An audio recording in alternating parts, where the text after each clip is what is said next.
Well, hello all. This video is a attempt at a contribution to the Razor forums and the Razor community as a whole.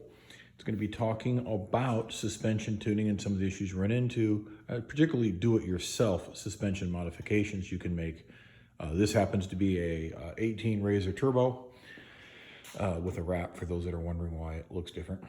And nonetheless, any of the things we discuss here will be applicable to the XP 1000s and really all the years of 1000 and turbos up till this filming, and it is what is it, 2020 right now.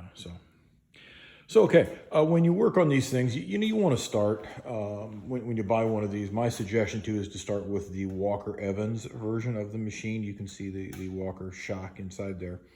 The premium Polaris charges for the Fox just doesn't make sense. You can do a tremendous amount of upgrades for the kind of price difference that they're getting for that, and frankly, the Fox just isn't that great. You can end up with a similar amount of money reshocking the thing yourself. And if I was going to reshock, I would be, or I'd look at the velocity, because I think the Walker Evans velocity shock is the cat's meow. When you start making changes on this thing, your standard, well, there's some springs right down there. The standard shocks on this look like that, okay? And whether it's front or back, well, yeah, we'll just leave it. It's a jacked up there a little bit, but not gonna, yeah. Yeah, it's not changing anything. It's picked up by the swing arm. You can see your front spring, what is called a tender spring at this point. You're going to talk about dual rate springs in just a minute. But this spring, I suppose we should get something to use as a pointer. That spring is a tender spring, and it's a tender spring because it has no mechanism for allowing it to work at its own rate independently. It works as one unit, and it is by and large, as you can see, nearly fully collapsed. You put just a little bit of weight in this thing and a person in here, and these are generally, it's called coil bound. They're fully collapsed. So this purpose is not to help ride quality at all. You're basically running on a single rate spring, the bottom spring, when you run these things around. The general consensus of most of us in the community is that the rear is a little oversprung, the front is a little undersprung. And what that gives you is kind of a pogo stick effect. If you're jumping these things in the air, going off any kind of jumper, etc., they tend to what's called mule kick. And that somewhat too heavily sprung rear end kicks it up, and you end up landing nose first. That's exacerbated, of course, by the fact that these are kind of an automatic, a belt drive clutch, and you can't loft the nose with the throttle like you could a clutched machine. So it is what it is. Now, what is pretty common, well, this front's done. So you want to do the front first. In the front, you're going to want to change both springs, right?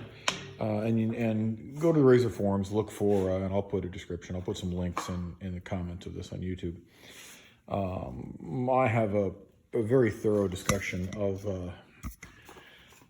my decisions and why, and the math behind them, and my spring rates, and follow that. But you're going to want to change when it's all said and done. You want to understand how the front and the top and bottom combine to give you what's called a dual rate spring, and you want to make sure that you're a little more aggressive on the bottom than stock, because after all, you're running dual rate for some period of time, and you're running that dual rate. There's a little bit more room and a little bit better light. You're running that dual rate until you hit a crossover ring. That then means that the combined shock travel or spring travel, it's not quite, but it's sort of this plus this divided by 2. It's not exactly the math. Again, go to my thread on the Razor forum.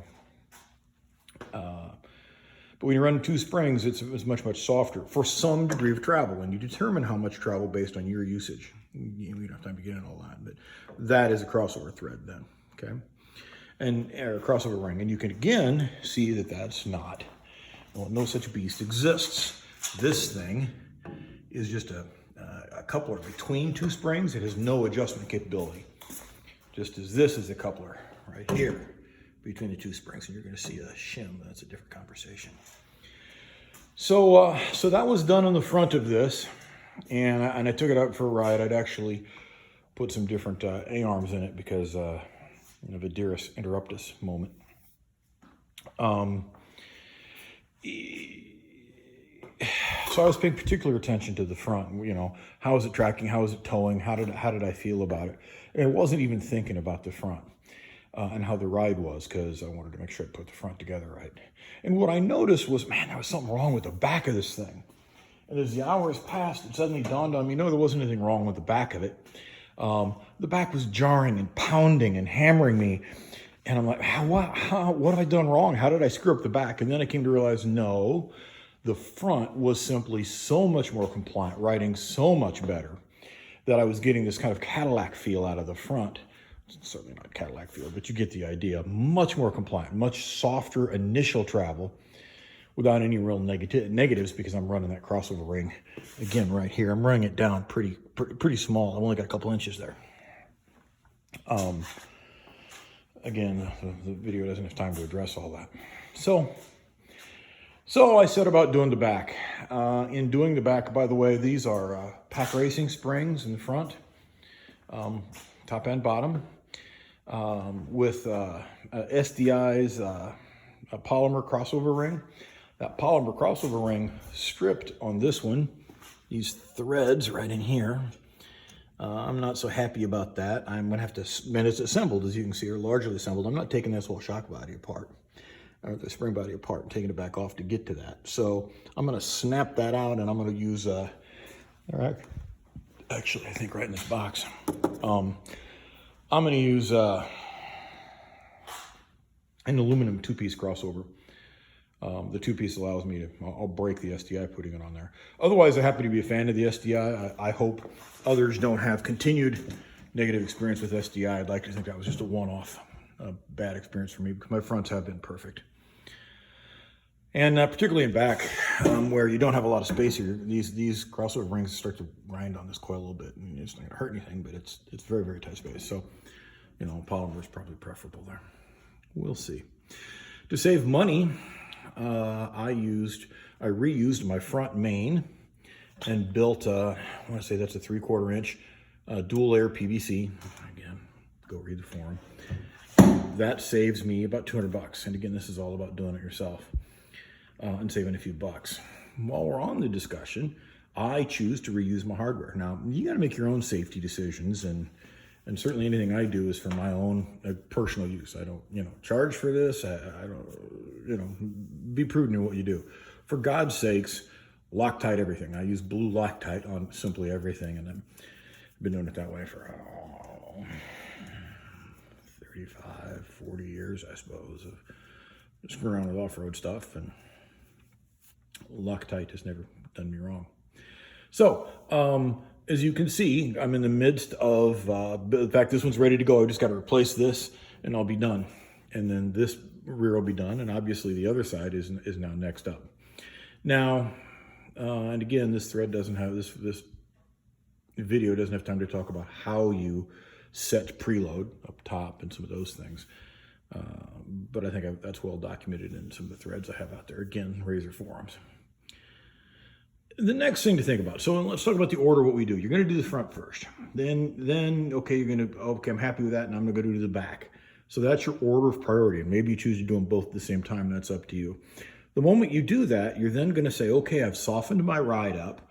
And the more you soften it, okay, the more it's going to roll left to right, right? Or even nosedive. And you can adjust for some of that by setting your compression settings, but you can't do all of it. That's why turbos have sway bars, right? This is a sway bar right here, and this is the link that you can just see is laying here, and that'll become obvious here in a little bit. The XP1000s have rear sway bars. It's the same sway bar as the turbo.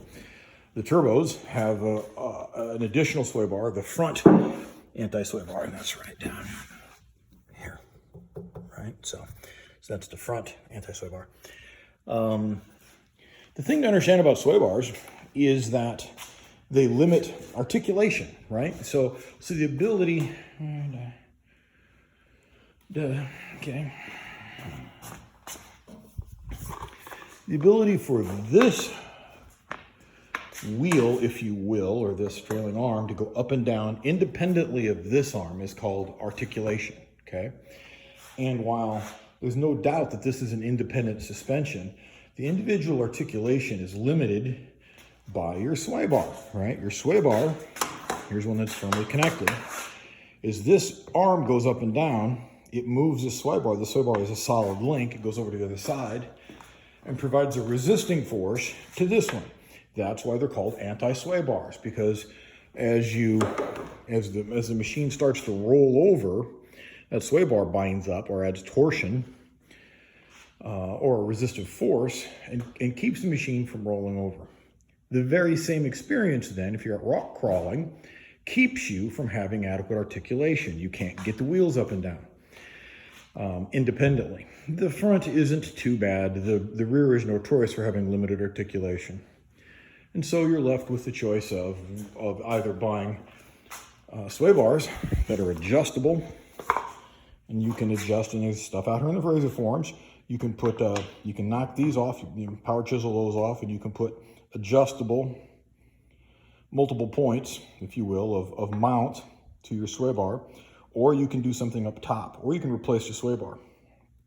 There's another thread coming with all of that that allows you to tune your sway bar to your needs. You soften that sway bar for another thread coming and another video coming to talk about these. And you soften the sway bar if you want more articulation, but then of course now it rolls over more.